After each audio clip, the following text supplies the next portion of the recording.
Well,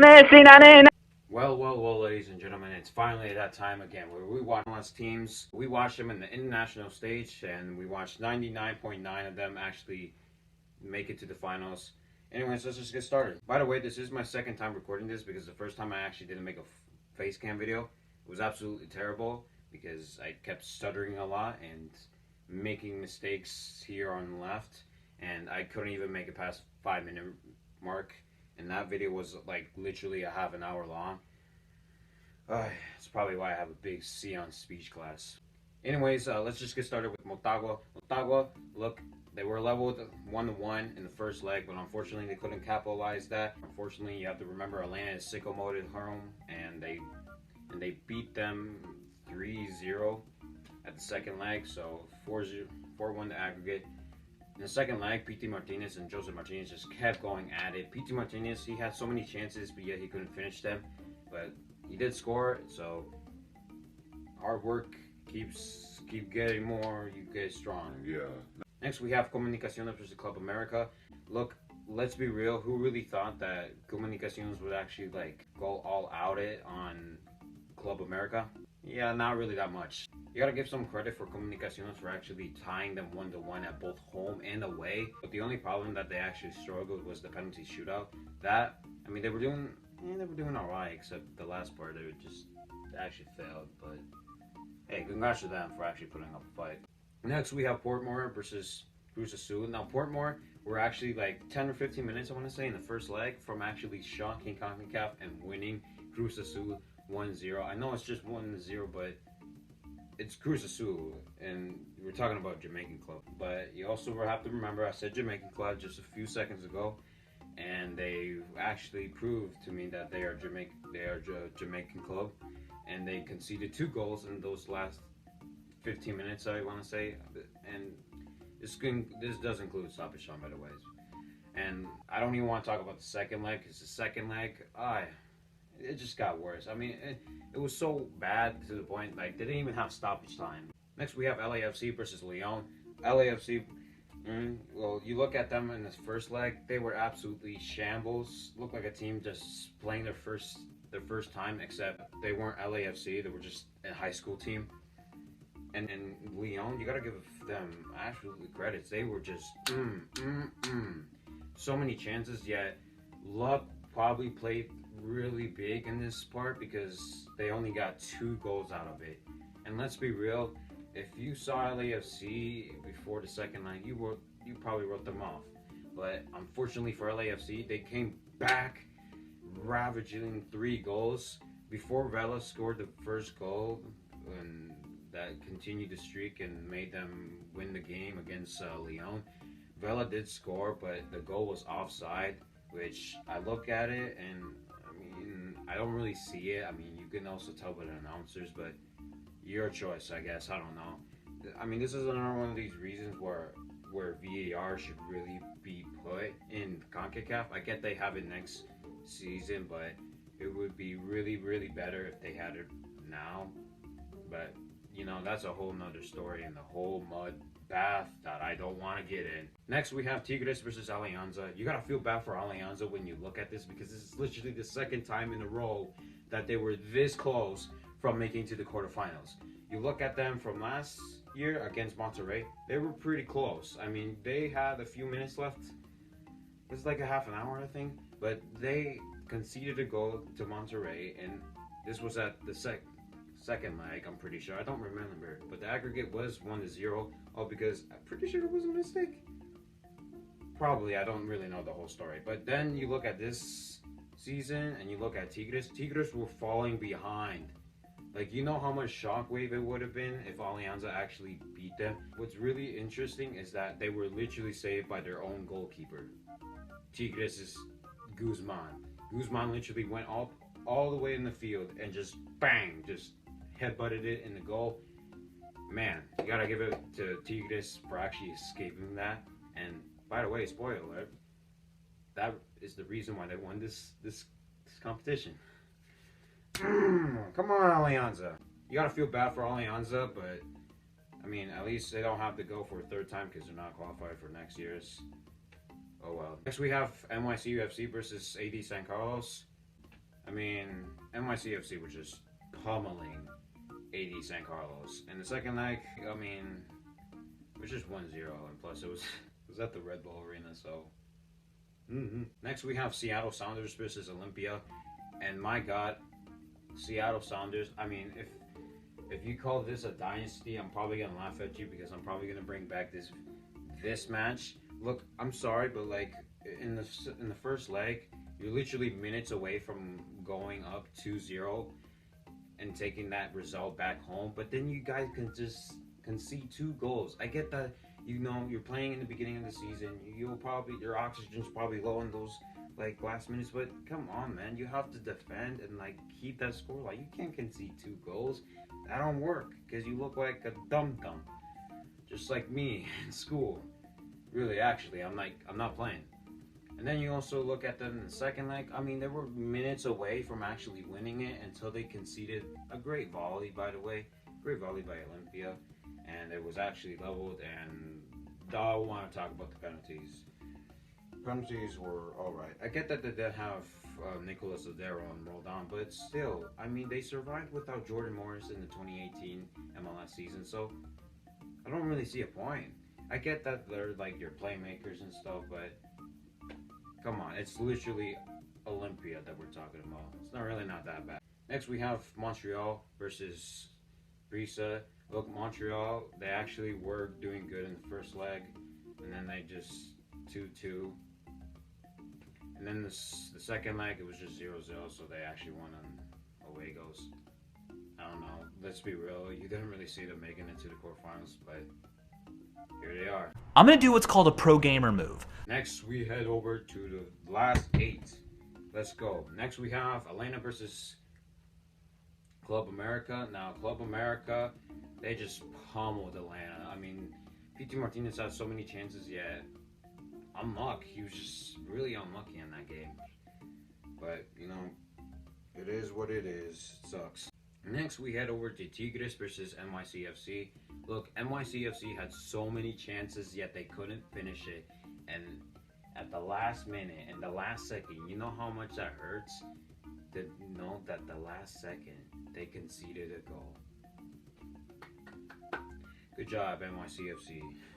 Letting them boys at New York show who the real New York team is. Next, we have Olympia versus Montreal. This is probably a game that I actually enjoyed, even though Montreal, they fell asleep. Look, I get that they had so many chances, but I mean, they were only coming in because they were down 2-0 in the first half. But what a great goal for Montreal. They actually cut the score on half.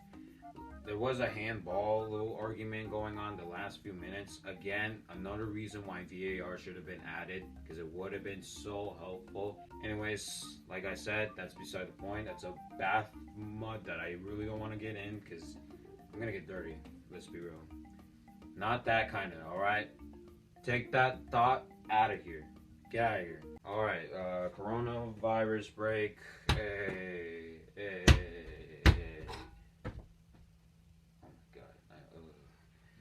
So the coronavirus actually came. The competition got moved to December. Well, now we're going to talk about it again, which means we're going to talk about Club America versus United. Look, it's literally Atlanta United last year in the second leg. They had so many chances, yet they couldn't finish it off. And literally, it was literally America's defense.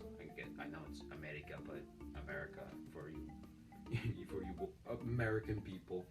Yet it was Ochoa and their defense that saved them. And Atlanta United only managed to get 1 goal, and it wasn't enough. You guys were down like 3-0. But I mean, it would have taken a monumental comeback, like bigger than LAFC's. And this was Atlanta that didn't make it to the playoffs, yet they qualified for the CONCACAF. I need to get that thought out. That's for when I make the video on CONCACAF 2021. Next, we have NYCFC versus Tigres. I mean, NYCFC, I literally thought they would actually have a chance since they were only down 1. I guess I was wrong. Gignac actually just being a titan and showing New York what the true New York team is. It's the Red Bulls. I mean, if you say NYCFC, It's probably gonna laugh at you and see you as a mistake. It's like me, yeah. They didn't even score once, and it was literally 4-0. Just four goals that made me want to like cry because that's just terrible. Next we have Olympia versus Montreal. Montreal just scored one. Look, Olympia in this game and probably the next one showed that Olympia didn't look like the team from months ago. It looked like a team defeated. I mean, some of those guys from months ago, they were injured and they had corona. So yeah, Montreal, unfortunately, the results a few months ago, it came back to hurt them. They only managed to level it on on aggregate, meaning that Olympia scored 2 goals away, which means they won the away close rule. Next, we have LAFC versus Cruz Azul. Now, Cruz Azul, this was their moment to gain back the respect ever since they dropped 4 goals on Pumas. And it didn't work out. The unluck came back to strike them back. Yes, they did score a penalty and struck first in the game, but after that, Vela scored a penalty and then Poku scored the game-winning goal. Poku, out of all the people, Poku. I mean, congratulations to the kid, though, for real. Like, the man's doing bigger things than what I'm doing. Next, we head over to the semifinals, which begins with Tigres versus Olympia. Look, Olympia were actually doing but unfortunately there was a handball little argument, and Olympia got a red card, and they also got a penalty. And Gignac, I mean, he scored. If he didn't, I would have actually told you and actually been surprised, but I'm not. Then the second half, I mean, it was literally Olympia trying their best not to spill goals, but fortunately they slipped 2 more goals and Olympia lose against Tigres 3-0. Next we head over to LAFC versus Club America. This is a pretty interesting game. Where do I even begin, to be honest? Nico Palacios actually got a yellow for it looked like that. Like, he hit Suarez's calf. Man looked like he tore his Achilles. And then to get matters worse, Altuesta got a red card because he headbutted Ochoa, and Ochoa looked like he saw, what's that girl's name? It's that girl that if you look at her, turn into stone. It basically looked like him, except the stone was just spreading all over his face, and slowly he was gonna die. And my boy Altuesta, he got a red card. Honestly, like, why didn't they add VAR? Because VAR could have saved so much of this. Like, it's just so terrible. Like, what was the locker room going for Club America? Was it just like, alright guys, if oxygen H2O touches you, pretend like you're dying and you're on fire, alright guys? Capiche? Capiche. Like I've probably seen better acting, and forgive me for the language, but I've probably seen better acting in the porn videos than actually them. I don't know, man, but then after that, Club America got brain dead in the first 98 minutes, and they spilled 2 goals. I'm not kidding. Like, they actually went from 1-0 to 2-0 in 90 seconds. Congrats to my boy Carlos Vela, doing the black and gold a favor. And after that whole mess, Latif Blessing scored a game winner in the 90th. It was stoppage time, to be honest, and it made it 3-1.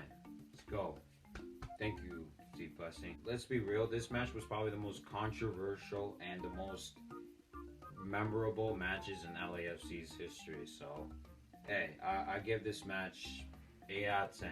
It had so much action. I mean, one moment you're mad, and then the next you're super happy. And I haven't even mentioned the whole fight during the whistle was blown to end the first time. Like, I didn't even talk about how our assistant referee punched the Club America head coach. That is just so childish but yeah, that's just childish. I didn't get to mention it because this video is already getting long.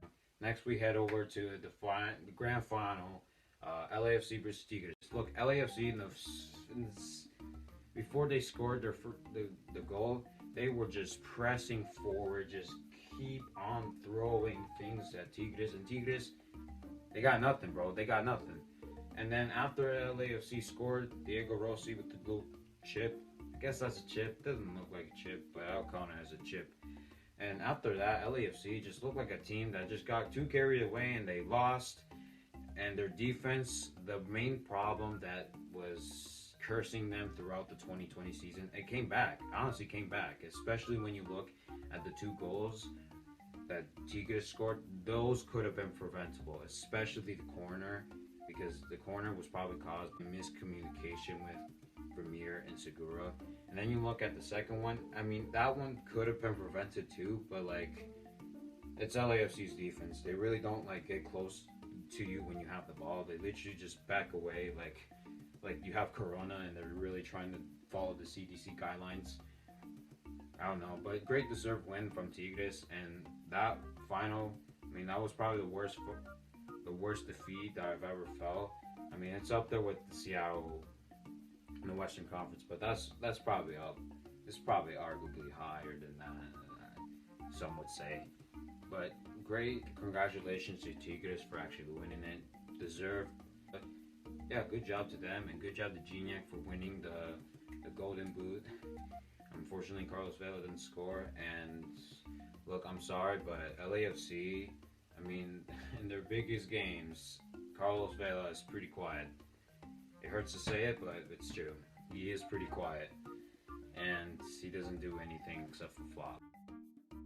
Anyways, guys, that's gonna be it for this CONCACAF video. There are some things that I left out that was in the audio type of thing video that you want to call it. Anyways, guys, hope you guys did enjoy this video. Subscribe and like. If you don't, you're gonna become an LAFC fan and be cursed. God, we are so cursed. Next year, oh wait, we're not even qualifying. 2022, yeah.